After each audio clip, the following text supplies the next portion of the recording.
Coming to the next line we have, he was so big, his hands and his neck, especially his mouth when he yawned. Thinking about him alone was like thinking about the giant. Now here Cassia tells us that it is what Cassia feels, that we are told here that for Cassia, father was a figure that was similar to a giant, that was similar to a monster, and she describes him in such a way that he has big hands, he has big head, he has big neck, and especially his big mouth that is quite clearly visible to anyone when he yawned. It looked quite giant to her. Now coming to fourth paragraph we have, on Sunday afternoons, grandmother sent her down to the drawing room to have a nice talk with father and mother. But the little girl always found mother reading and father stretched out on the sofa, his handkerchief on his face, his feet on one of the best cushions, sleeping soundly and snoring. Now here we are told that what is the routine on Sundays. So on Sundays, when Cassia used to be with her grandmother, she used to tell her that she should go downstairs to the place where her mother and father are sitting. She should spend time with them. And after listening to what her grandmother has said, Cassia used to follow her instructions. She used to pace down. She used to go to the place where her mother and father are. And what does she notice there? This is what she noticed. Check your book. Here you are given a picture. In this we are clearly shown that the mother is reading something, father is sleeping, his legs are stretched out, his handkerchief is on his face. Means they were quite busy in themselves and they didn't took any notice of the little girl, and they were always busy in themselves. Coming on to 34th page we have, she sat on a stool, gravely watched him until he walked and stretched and asked the time, then looked at her. Now we are told that though she found her mother and father both busy in their own work, both engrossed in their own work, taking no notice of her, the little girl used to sit on the stool that was placed in the room, and she used to wait for her father to wake up and say something to her.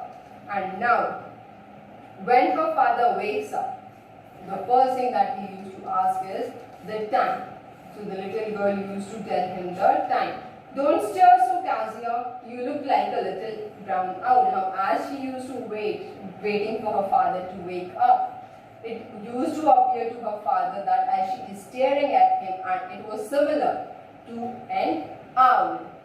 The way an owl used to look at different things while staring, means he used to literally stare, an owl used to literally stare. So similar was the case with Cassia. As she used to wait for her father to wake up, it used to appear that she is similar to that owl who is staring at its prey or anything else. One day when she was kept indoors with a cold, her grandmother told her that father's birthday was next week and suggested she should make him a pink cushion for a gift out of a beautiful piece of yellow silk.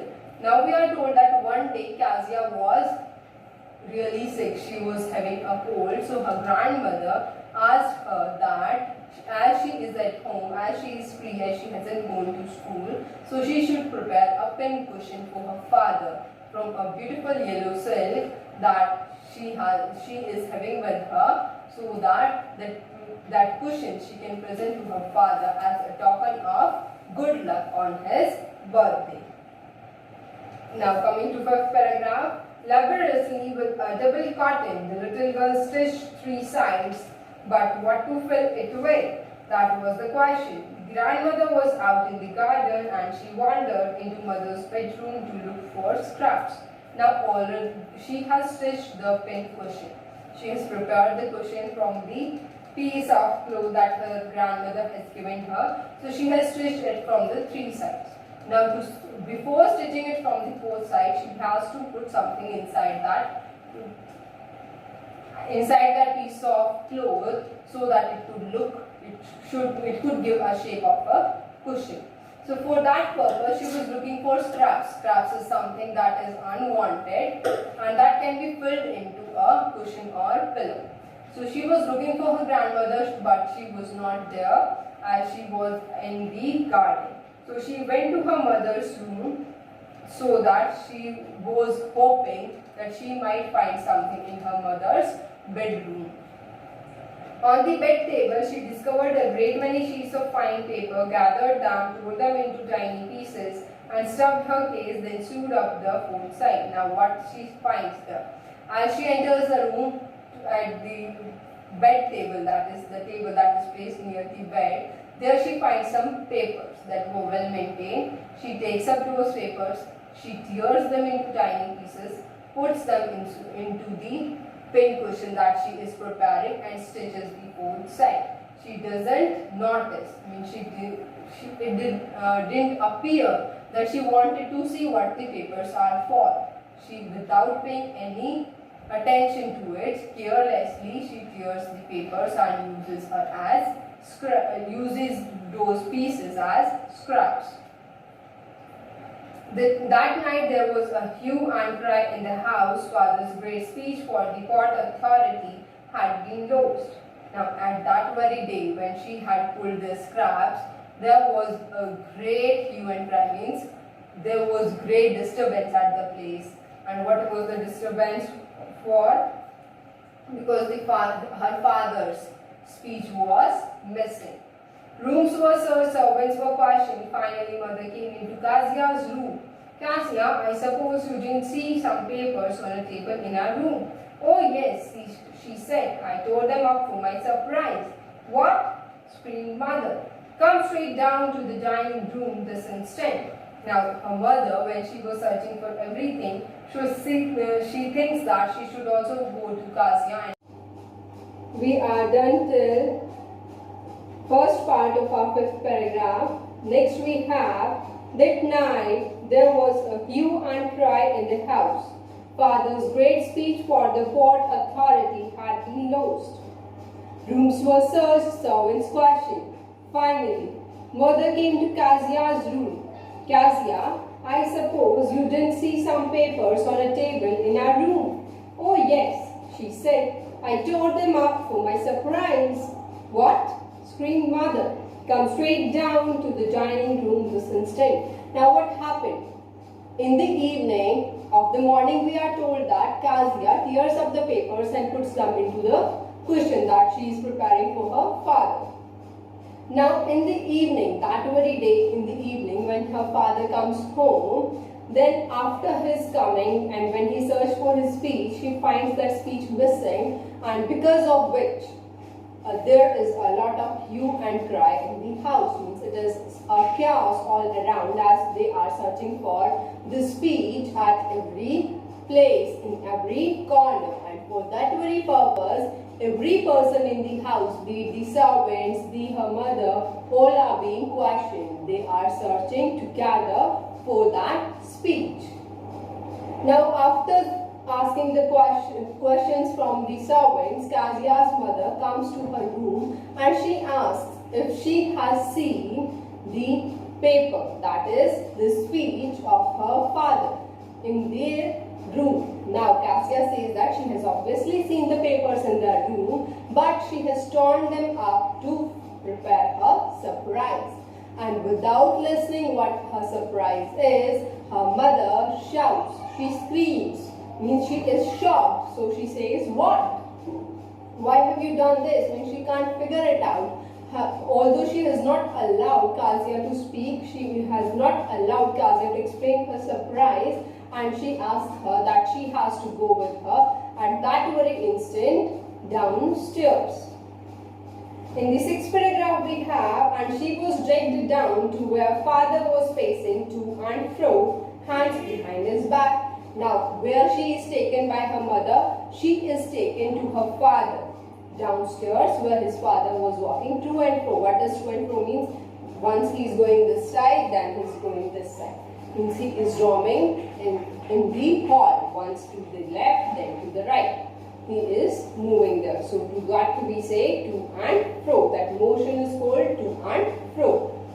Well, he said sharply. Mother explained. Now, when she is brought to him, he asks a question. Now, what is the problem?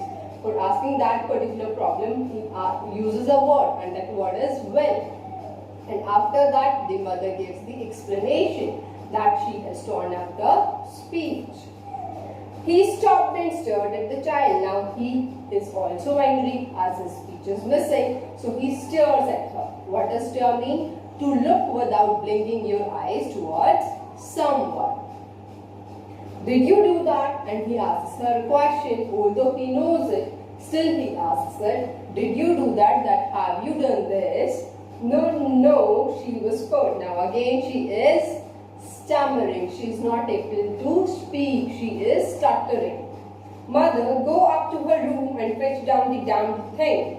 See that the child is put to bed this instant. Now he says to her mother that you have to go to her room, fetch that thing. Fetch means bring that thing with you in which she has put the pieces of my speech, and also see to it means also take care that she is made to go to bed. She is sleeping that very instant. She is put to bed at that very moment without any delay. Now on page 35 we have our paragraph number 7. Crying too much to explain, she lay in the shadowed room watching the evening light make a sad little pattern on the floor. Now what happens? No one is listening to her. Her father is also angry, her mother is also angry, and she is not allowed to give explanations. Now when our parents get angry, it so happens that though we consider that thing a minor thing, but for our parents that might be a huge thing. And because of which they get so much angry that they don't give us a chance to explain, a chance to speak, to know our own point of view, to know the reason behind why we have done that particular thing. Same happens with the little girl. She is crying there. She is waiting that someone should ask her the explanation, and she is laying there in the shadowed room. Why is the room shadowed? Because the lights are switched off. And they are switched off because her father has asked her to go to bed that very instant. And shadows are there because of evening lights. And they are making a pattern on the floor. Moving further we have, then father came into the room with a ruler in his hands. Now again, ruler means iron scale. A scale with which you put your margins, that is called a ruler. Now father comes there into the room and he has a ruler, means a sort of stick in his hand. Now you can imagine if a person who is angry, he is having a stick in his hand, what can be the reason? Means he is coming there to punish that person, here it is the girl who is to be punished and father will be punishing her. I am going to beat you for this, he said, and he straight away says that I am going to give you a punishment. Oh no, she screamed. Now she shouts that please don't do this, hiding under the bedclothes, and she puts her bedclothes, that is her anything that is having to cover herself while sleeping, be it a blanket or be it something else. She covers herself with that bed clothes. He pulled them aside and he pulls that so that he can uncover the girl who was covered by those clothes. Sit up, he ordered. Now he is angry, and so he shouts and asks the girl to sit up and hold out your hands. Hold out means show me your hands. You must be taught once and for all not to touch what does not belong to you. And he says that show me your hands so that I can teach you that you should not touch anything which doesn't belong to you. And what is the way of teaching that? For that purpose he is going to punish her. But it was for your birthday. Now she explains, as she is fearing the punishment that she is to be given, she explains that whatever she did, it was for his birthday. Down came the ruler on her little pink palms. Now, although her hands are out, though she had explained, but still he strikes the ruler on her pink palms. Pink palms means she is very little, so her hands are pink.